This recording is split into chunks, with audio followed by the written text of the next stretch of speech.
Muy buenas noches, señoras y señores. Tenemos el gusto de presentar a don Renán Barrera Concha, un gran amigo, un expresidente municipal. Gracias, Emilio. Y ya lo hemos tenido aquí en el programa en noches pasadas. Renán, ¿cómo va? Bueno, vamos a tratar de ubicar. Primero, la familia. ¿Cómo está la familia? Muy bien, muchas gracias, Emilio, primero por la invitación. Siempre un gusto poder estar contigo, compartir con todos los televidentes. Y pues la familia muy bien, creciendo. Para unos días hay otro viajero. Para unas semanas más esperamos tener a nuestra niña, será nuestra segunda hija, nuestro primer varón, Renán, ya tiene año 4 meses, y la verdad muy contento de poder compartir con ellos y poder verlos en los días que estoy aquí en la ciudad de Mérida, ¿no? Bueno, y creo que ahorita tienes más tiempo de verlos de cuando estabas en Mérida como alcalde, sí, ¿no? Casualmente sí, porque la verdad es que el trabajo de un presidente municipal, bueno, pues es muy exhaustivo, muchos eventos, muchas actividades, muchos retos. La ciudad cada vez más grande, con mayores, pues por supuesto, lugares a donde visitar, lugares a donde estar, espacios a donde también tener. ¿Qué opinión te da? Después ya gente. entramos en materia, pero un pequeño comentario. ¿Qué opinión te da el crecimiento de la ciudad? Yo no sé si estamos creciendo con medida, si estamos creciendo sin medida, si vamos a dejar de crecer en algún momento, no lo sé. Claro. Bueno, de entrada, Emilio, yo creo que la ciudad creció de una manera muy desordenada desde hace muchos años. No es un tema, desde hace muchos años. No es un tema muy reciente. Lo que se ha estado haciendo es reglamentar o buscar mecanismos que permitan controlar de alguna manera ese crecimiento que ha sido exponencial.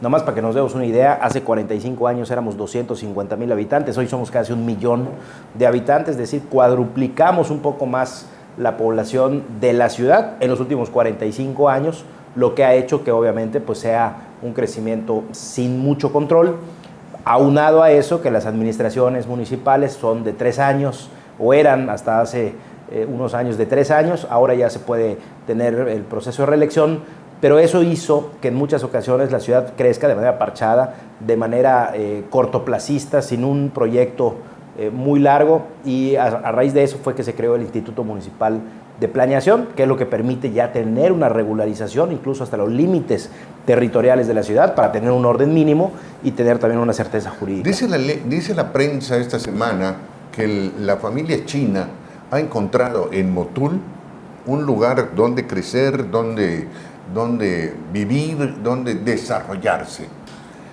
Ya ahora Motul ya dejó de ser Mérida, ¿no? Sí, claro. Motul ya es uno de los municipios más importantes también, después de la ciudad de Mérida, en materia de mancha urbana.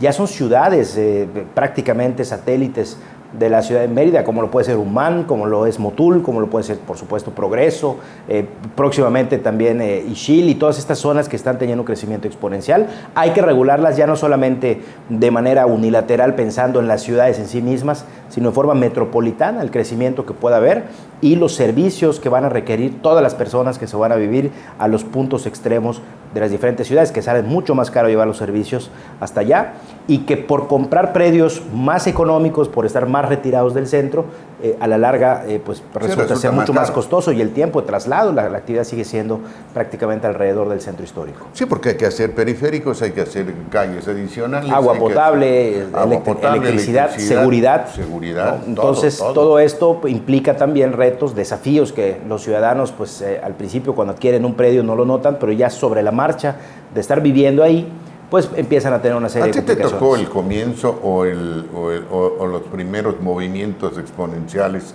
que se dieron en la ciudad de Mérida? Sí, claro. De hecho, ya cuando nosotros llegamos, ya el crecimiento de fraccionamientos de diferentes zonas, yo recuerdo haber hecho en campaña, por ejemplo, el fraccionamiento de las Américas, y el fraccionamiento de las Américas era un pedacito que era recorrible caminando. Ya para hacer la campaña alcalde fue prácticamente en vehículo, porque ya había crecido de manera exponencial, y todos estos puntos... ¿Las Américas es ese que está sobre la carretera Progreso? Carretera, sí, yendo a Sitiá, más o menos en esa zona de la ciudad, que hay un crecimiento igual muy exponencial hacia toda esta parte de Chuburná, y después también tenemos la parte de crecimiento de Los Héroes y de Ciudad Cauquel, y todos estos fraccionamientos macro que ya están siendo prácticamente los rayos del centro de la ciudad de Mérida, ¿no? Cada vez que voy a Progreso, invariablemente, y no voy cada cada 15 días, ¿no? Pero cada mes, mes y medio. Cada vez que entro a la carretera Progreso, ¿qué hay de nuevo? Sí, claro. No, y me encuentro con cosas nuevas. Sí, yo creo que va a ser, dentro de no muchos años, la carretera Progreso va a ser prolongación de Prolongación Montejo. Es decir, claro, va a seguir siendo un bulevar, ¿no? Ya tenemos universidades en esa zona de la ciudad. La industria empieza a dejar de ser industria, empieza a ser fraccionamientos. La ciudad industrial, que antes era la siderúrgica, por ejemplo, en esa zona ya se vuelve una zona de desarrollo comercial, habitacional, en fin. Yo creo que la evolución de una ciudad que no se puede impedir, pero que sí se tiene que regular para evitar que pueda tener colapsos en sus áreas, en sus servicios, en sus vialidades, entre otros temas, ¿no? Sí, es el desafío. Es interesante ver crecer una ciudad, porque es una ciudad muy bonita, la ciudad de Mérida, independientemente de cualquier otra cosa. Pero sí hay que cuidar el crecimiento exponencial, porque si no, se colapsa. Por supuesto, y ese es el reto. Bueno, pues nos vamos a tener que ir al primer corte comercial. Está usted viendo En la opinión de Emilio Moller. Continuamos.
Estamos nuevamente en la opinión de Emilio Moller y seguimos platicando con el licenciado Renán Barrera Concha. Renán, tus viajes a Mérida son para trabajar, son para visitar a la familia, para estar con la familia, pero también haces una chamba, haces un trabajo. Y te invitaron los vecinos de La Mielera, la colonia La Mielera, en la nueva San José Tecó 2. Yo creo que ese es un rumbo muy peligroso.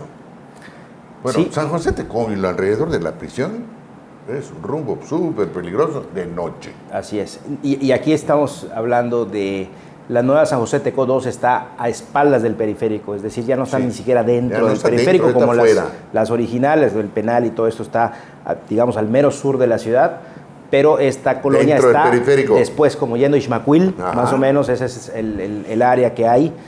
Es una colonia que empezó a existir hace algunos años, no existía hace 3 años y medio más o menos, recuerdo yo. Imagínate, 3 años y medio que no existía. No existía la colonia, es decir, era asentamientos humanos, vivían entre el monte, vivían entre montañas de basura, las casas eran de cartón, eran de lona, eran de lámina, y cuando recorrimos esa parte de la ciudad nos quedamos altamente impresionados, Emilio, de pensar que hubiera gente que viviera así en Mérida.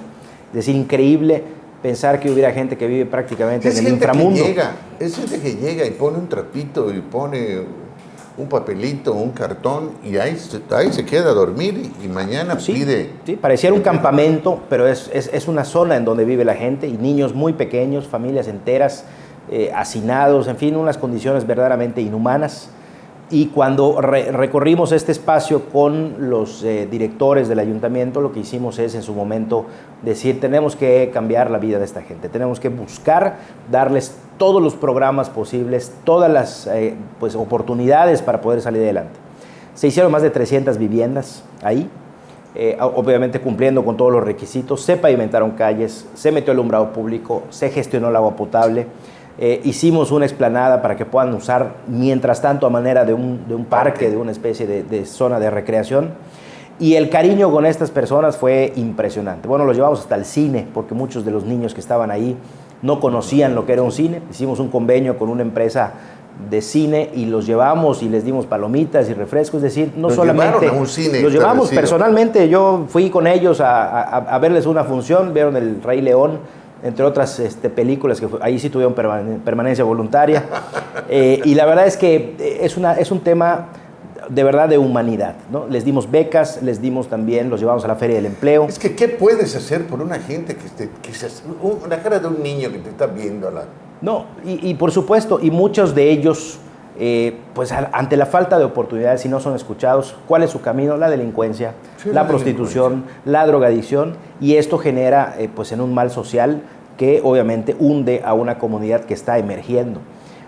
Por eso me invitaron, fuimos a comer unos tamales, nos invitaron ellos a comer unos tamalitos ahí, y me dio mucha emoción ver a los que vi como niños hace 3 y medio o 4 años, verlos ya como jóvenes en secundaria, algunos de ellos trabajando, algunos no se pudieron quedar a la comida porque tenían que entrar a trabajar.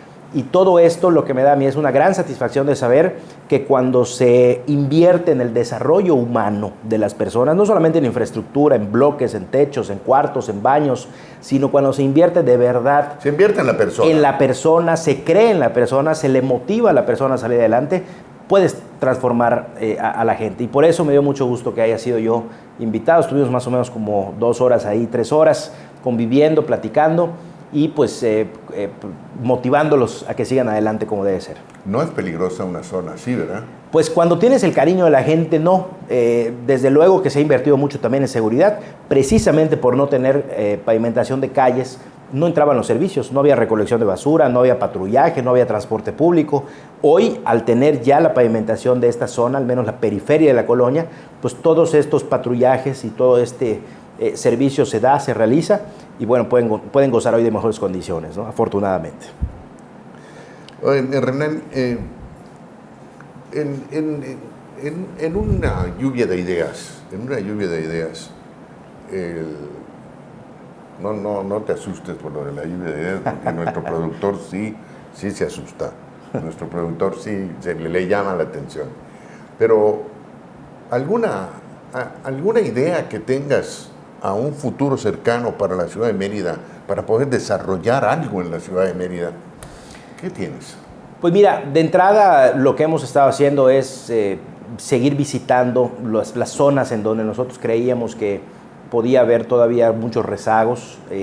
Faltan muchos servicios, faltan muchas cosas por hacer, pero al menos de alguna manera se está haciendo la parte correspondiente. Creo que para Mérida lo que requiere es tener una vinculación muy fuerte que le dé cada vez mayor fortaleza a su autoridad municipal, mayor capacidad financiera, mayor gestión de recursos, mayores facultades para poder cumplirle a los ciudadanos, porque siempre hemos dicho que en el caso de la ciudad de Mérida, la autoridad municipal tiene muchas obligaciones, pero tiene muy pocos derechos para poder ejercer y para poder cumplir con esas obligaciones iguales, ¿no? de una ciudad, claro, de una ciudad que va creciendo, en donde tenemos el 80% de la actividad económica y tenemos el 50% de la población. Necesitamos que este epicentro de todo el estado de Yucatán, que es la ciudad de Mérida, pueda contar con esta autoridad que le pueda dar todas las facultades para poder hacer un buen trabajo, y yo creo que ese será el futuro a corto plazo que tendremos que buscar para que Mérida sea cada vez más fuerte y pueda cumplir a los ciudadanos. Vamos a ir a un corte comercial y seguimos platicando sobre estos temas,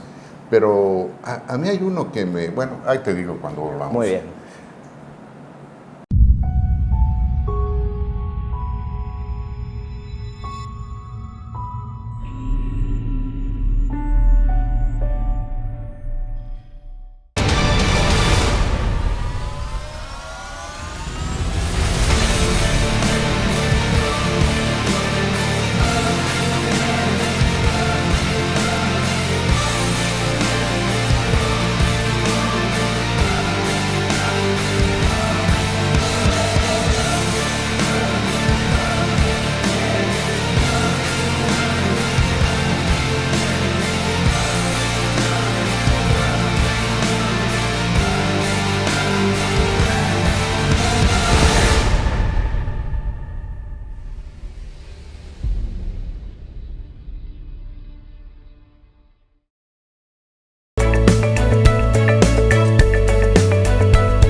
Mira, yo el sur de la ciudad, Renan, lo he visto crecer y modificarse, crecer y modificarse, crecer y modificarse. Y a tanto de crítica, voy y visito el área y yo he visto que se ha cambiado el sur de la ciudad. Hay gente en Mérida que no sabe que existe el sur de la ciudad y cuando te dice, no, el sur de la ciudad, no es cierto. Te llegas a los centros comerciales, a los centros habitacionales, hay autos últimos modelo, sí, claro. Hay casas muy bonitas de 2 y 3 pisos que están construidas en un área donde dices, bueno, yo no pondría aquí un peso, ¿verdad? Pero allá están viviendo y allá han hecho sus inversiones. Entonces hay que atenderlas como autoridad. No puede tener una ciudad de primera y una ciudad de segunda. Así es, completamente de acuerdo, Emilio, porque además se ha invertido como nunca en el sur, en materia de infraestructura, en materia de calles, en materia de alumbrado, en materia de agua potable. La infraestructura del sur es exactamente o muy parecida a la infraestructura del norte. ¿Dónde está la diferencia? La diferencia está en el desarrollo económico de las familias que viven ahí. El poder adquisitivo, la capacidad financiera, las oportunidades de empleo, de empleos bien pagados, en fin. Ese es otro tema, digamos, el tema de la infraestructura. No se hace una calle con un material en el norte y otra calle con otro material en el sur. No se pone un foco de mejor calidad en el norte y otro de menos calidad en el sur. La infraestructura de la ciudad es pareja. Incluso te puedo decir que recuerdo que hicimos más de 25 o 30 ciclovías que conectan todas las comisarías del sur de la ciudad. Es impresionante ver cómo hay gente del norte de la ciudad que agarra sus bicicletas, las sube a su camioneta y va a hacer ejercicio a esas ciclovías que están en Sununcán, que están en Molas, que están en Ixmaquil, que están en toda esta zona en donde también, primero se hizo no por un tema estético, sino por cuidar la vida de las personas que transitan en bicicleta en todas estas vías. De noche sin alumbrado, pues teníamos prácticamente un muerto a la semana por atropellamiento. Entonces, pues la infraestructura está ahí. Lo que tenemos que hacer es pasar a la segunda generación de inversión en esa zona de la ciudad que tiene que ver con el desarrollo económico de estas regiones que permita que la gente pueda vivir mejor, pueda ganar mejor y pueda tener mejores condiciones de vida, porque tenemos escuelas, tenemos hospitales, tenemos también vehículos, tenemos transporte público, tenemos todos los servicios, pero hace falta subir también el nivel de ingreso de las familias que viven en todas partes de la ciudad. ¿Tú has tenido la oportunidad de platicar con los vecinos?